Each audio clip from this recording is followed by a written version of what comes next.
ఆ జగననే ఆ రైతు, ఆ జగననే మీ బిడ్డ, జగననే మీ అన్న.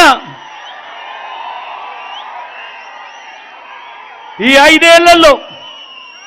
ఐదేళ్లలో రాష్ట్రమనే ఈ పొలంలో ఈ గడగడా చెప్పిన ఈ స్కీములు, చేసిన మార్పులు, చేసిన సంస్కరణలు, తీసుకువచ్చిన విప్లవాలు, ఇవే విత్తనాలతో, వీటినే విత్తనాలుగా మన రాష్ట్రంలో ఇంటింటా అభివృద్ధి, సంక్షేమం, సంతోషం, మంచి భవిష్యత్ అనే మొక్కల్ని నాటాడు మీ బిడ్డ. ఇప్పటికీ ఇవాళటికి 5 సంవత్సరాలు అయిపోయింది.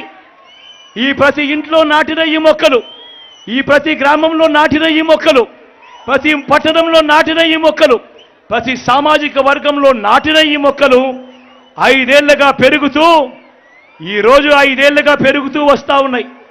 నేను ఇక్కడే మీ అందరినీ కూడా ఆలోచన చేస్తా ఉన్నా. ఈరోజు జగననే మీ రైతు, జగననే మీ బిడ్డ, జగననే మీ అన్న రాష్ట్రమనే పంట పొలంలో వేసిన ఈ విత్తనాలన్నీ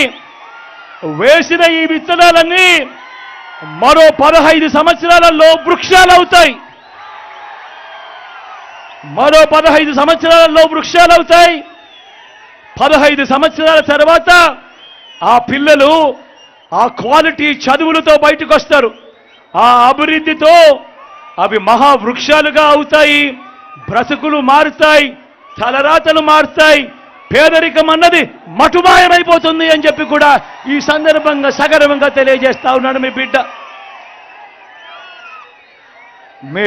ఆలోచనలు, మీ బిడ్డ ప్రతి ఆలోచన పేదవాడిని బయటికి ఎలా లాగాలి, పేదవాడి బ్రతుకులు ఎలా మార్చాలి, పేదవాడిని మరో 15 సంవత్సరాల్లో పేదరికం నుంచి ఆ పిల్లాడు చదువుకొని ఐబీ సిలబస్తో బయటకు వచ్చి ఏకంగా డిగ్రీ పూర్తి చేసి, డిగ్రీలో కూడా 30% కరికులం ఏ ఎల్ఎస్సి నుంచో, ఏ హార్వర్డ్ నుంచో, ఏ స్టాన్ఫర్డ్ నుంచో, ఏ ఎంఐటి నుంచో ఆ కోర్సులకు సంబంధించిన సర్టిఫికెట్లతో బయటకు వచ్చి అనర్గళంగా ఆ పిల్లాడు ఇంగ్లీష్లో మాట్లాడుతూ ఆ పిల్లాడు ఉద్యోగం కోసం అప్లికేషన్ పెట్టుకుంటే పేదరికం అన్నది మటుమాయమవుతుంది అన్నది మీ బిడ్డ స్వప్నం. కానీ మరో వంక చంద్రబాబును చూస్తే మీరే చెప్తా ఉన్నారు. 14 ఏళ్ళు ముఖ్యమంత్రిగా పరిపాలన చేసిన ఈ వ్యక్తి పేరు చెప్తే ఏ ఒక్కరికి కూడా, ఏ పేదవాడికి కూడా తాను ఫలాని మంచి చేశాను అని తాను చెప్పుకోలేని పరిస్థితి.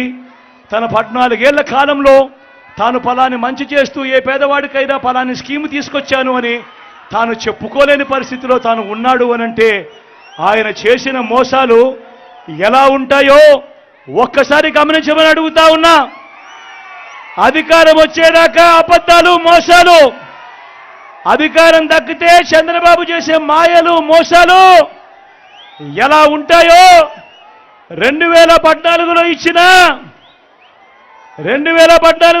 ఈ పాంఫ్లెట్ చూస్తే మీకే అర్థమవుతుంది. గుర్తుందా అన్న ఈ పాంఫ్లెట్? అన్న ఈ పాంఫ్లెట్ గుర్తుందా? అక్క ఈ పాంఫ్లెట్ గుర్తుందా? కింద చంద్రబాబు సంతకం కనిపిస్తా ఉందా? పైన ముగ్గురి ఫోటోలు కనిపిస్తా ఉన్నాయా?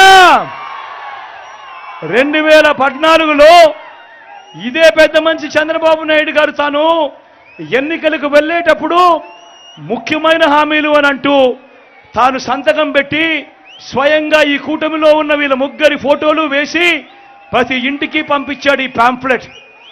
పంపించిన తర్వాత 2014 నుంచి 2019 ఆయన ముఖ్యమంత్రిగా పరిపాలన చేశాడు. ప్రజలు ఆయన ఇచ్చిన ఈ హామీలను నమ్మి ఆయనకు ఓటు వేస్తే నేను అడుగుతా ఉన్నాను, మరి 2014 నుంచి 19 దాకా ఆయన ముఖ్యమంత్రిగా ఉన్న కాలంలో ఈ పాంఫ్లెట్లో చంద్రబాబు నాయుడు గారు ముఖ్యమైన హామీలు అంటూ సంతకం పెట్టి పంపించిన ఈ పాంఫ్లెట్లో, మీ ఇంటింటికి పంపించిన ఈ పాంఫ్లెట్లో చెప్పినవి ఒక్కటంటే ఒక్కటైనా చేశాడా అని అడుగుతా ఉన్నాడు మీ బిడ్డ.